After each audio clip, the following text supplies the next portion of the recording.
Hi, Amanda here from Social Studio. Sorry it's been an age since I've done a YouTube video. Life just seems to have taken over a little bit and yeah, so I'm back. I'd lost my sojo just a little bit. I think I was just overwhelmed with so much that was happening at the studio. So if you've ever lost your sojo and you want a quick little make just to get you going again, I've got the perfect little tutorial for you. We had this beautiful cable knit stretch in that has been absolutely beautiful, and I thought, well, now we're going autumnal, I thought a nice little easy pull on elasticated skirt, chunky tights and boots, I'll be ready for the autumn and it will get my sojo sort of like fired back up. I'm going to take you through what I've done. To start off, we're going to make a basic pattern piece for our skirt. The skirt pattern piece is going to consist of this one pattern, and it is going to act as our front and our back. As I say, we want to keep this as simple as possible, and we're just trying to fire up our sojo again. Three measurements that you'll need to take is the overall length of the skirt that you wish it to be, your hip measurement and your waist measurement. Now my skirt, I want 21.5 inches long, give or take, and I'm then going to use an inch elastic through the waist, and I'll pop a hem allowance of around again about 1 inch. So I'm then going to add on that to my centre front line. So that's going to give me a line of 23 inches, which I've marked in, which you'll be able to see on the pattern. I've then marked my elastic line and my hem line. So the distance between those two is the 21.5. I then measured my hip measurement, which was 42. So divided that by 4, because this is just going to be the 1/4, gives us 10.5. So again, working out a 10.5 inch parallel line to that front. I've then joined that all the way down through to the skirt. Waist measurement was, dare I say, 36 inches. Again, then that is equating to 9-inch line. So I've then marked out a 9-inch line on the top of my pattern, and then taking a curved rule. If you haven't got a curved rule, you can quite easily sort of freehand just kind of like sketch that through and then start to slide in a nice smooth line into that hip area.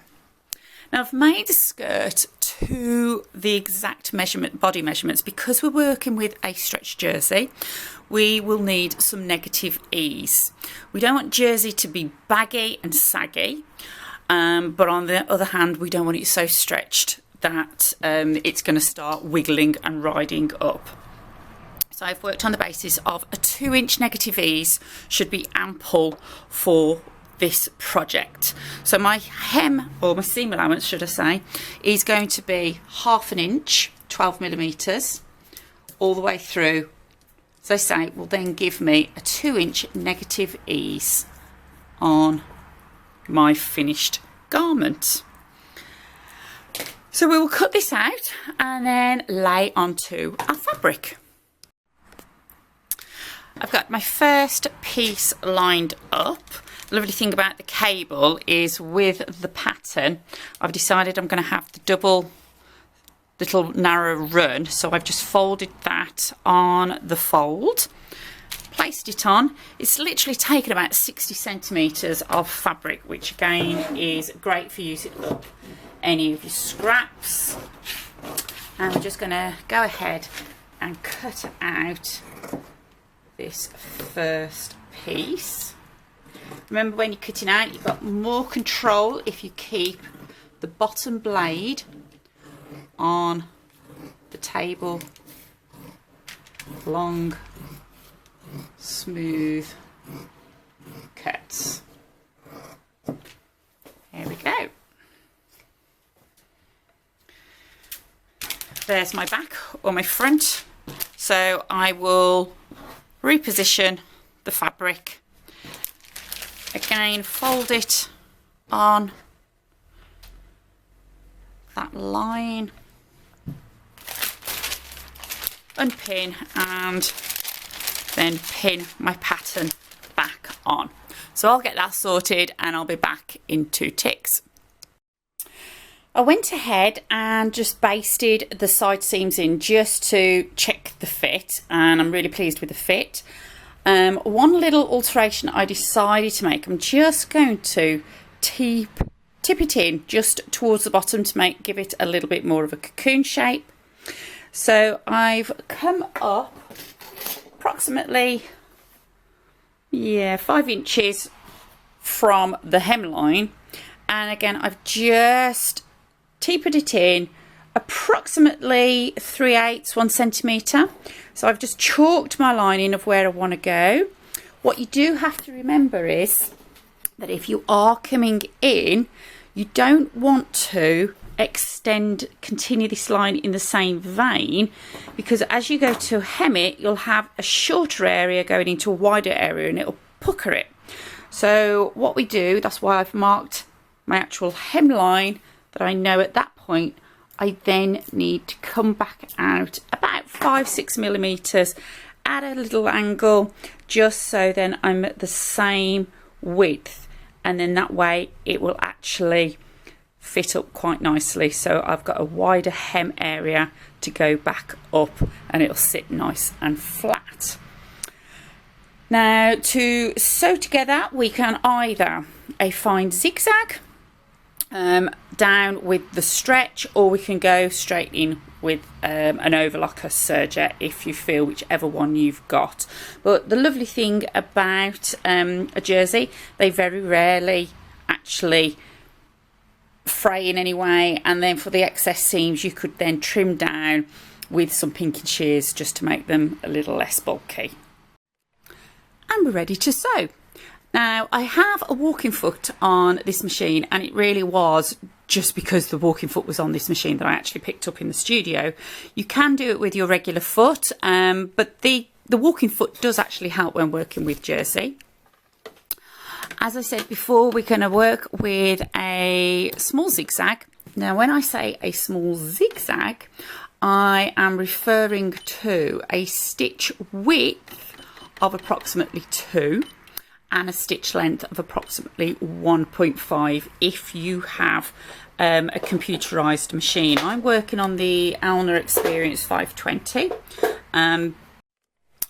If I do a section now, you should hopefully then be able to see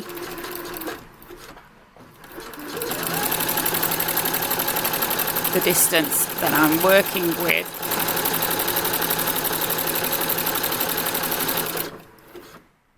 So let's just take that out.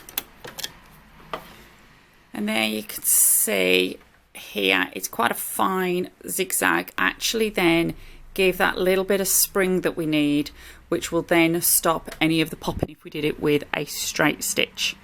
So I will carry on with these sides and catch you up in a moment.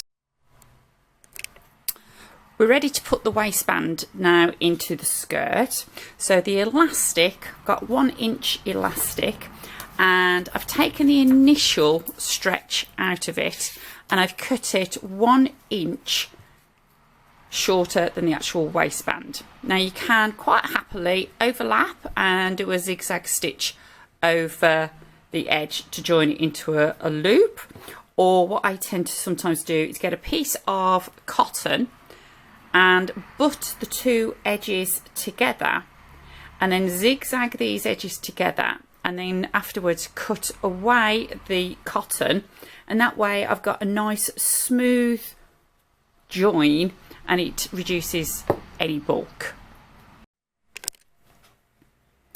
So I've placed it under, anchored in my needle, and we're just going to go across with a zigzag, reverse back,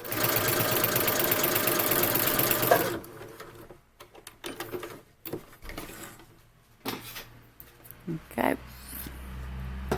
And then I can just cut away. And that way I've got a nice strong join with that loop. So to place in to our skirt, we're going to quarter point this elastic. So we can use the one edge where we've joined, and then we can place a pin for a halfway, place the pin and join together, and then quarter point for other areas, our other two ends. And that gives us 4 quarters to work within. We can do exactly the same. So we've got our side points, which can be our halfways. Find our centre front and centre back of our skirt.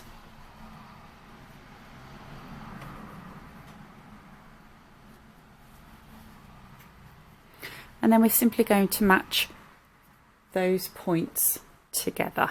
So I'm going to place the elastic on the inside.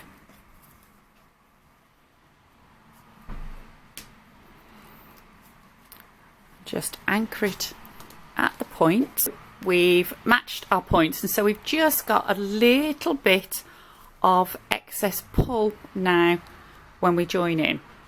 So on the raw edges where they are together, we can either zigzag those over along that edge, or we can overlock through that edge if you have an overlocker, and that's what I will do on this one. So if you're overlocking, I've slid under the elastic and the skirt top. Anchor them with your needles. Always remove your pins because overlockers really don't like pins.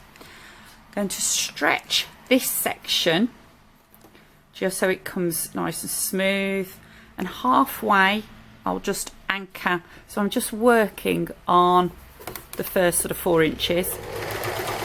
I'm going to give it a little pull at the back and just work that tension through nice and evenly.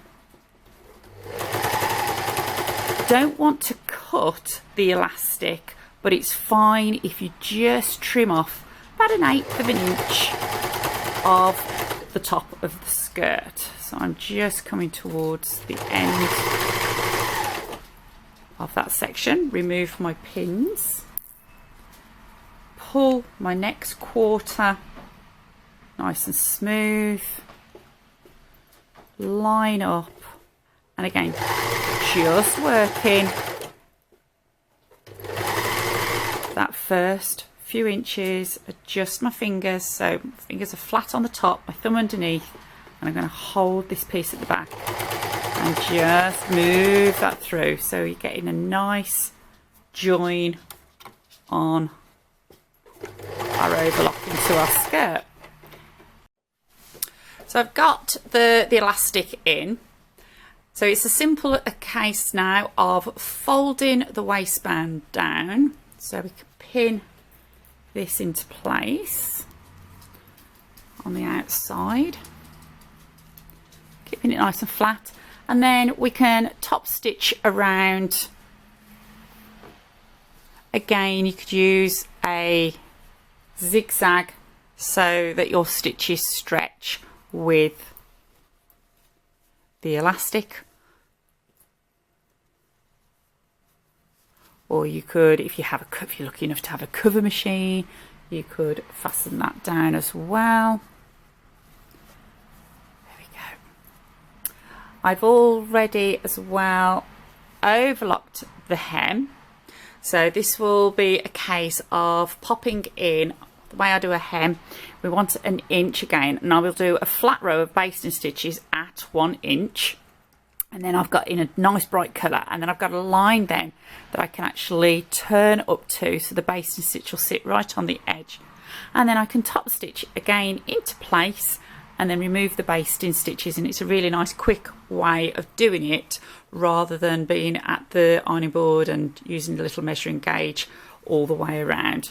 Not that it's that big a skirt anyway. So there's my waistband in place with my zigzag stitch. So the zigzag that I did was a zigzag of 5, a width of 5 and a stitch length of 2.5. I've now prepped the hem, so nice pink basting stitch, long stitch of 5 that I can now quickly be able to turn that over, because I know that I've marked everything. I've gone round with 1 inch hem, and then I'm going to stitch that into place. Again, you could do a zigzag. I'm probably going to do a straight stitch and lengthen it up to a stitch length of 3.5, because this is quite, it's not thick, but it's just a little bit spongy, and so it will absorb the length of the stitch. There we go. Bring my machine forward. Just place underneath. So I only need a few pins in place because I've got this basting line in place. Just caught on a pin there, and we're off. And again, I've got this marker that I can keep level with the marker on my machine, and that way I'm not going to wander off, and I'm going to catch that hemline into place all the way. And hey presto, we're all the way around. Cut off my tails. Can then remove my basting line. Give the skirt a press.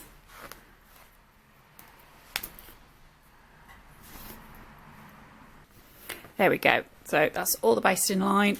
What we need to do now is just check it over for any little twiddly bits. Give it a press. Let's go and try it on. And here we are, all finished. Real quick little skirt. Just what I wanted to get the sojo back, and yeah, fits, feels really comfy. So all I need now is to get my sojo for a nice sweatshirt, I reckon. So thank you for joining me. Hope if you've lost your sojo that it is ignited you. So give us a thumbs up, guys, and don't forget to subscribe. So I'll see you very soon. Bye now.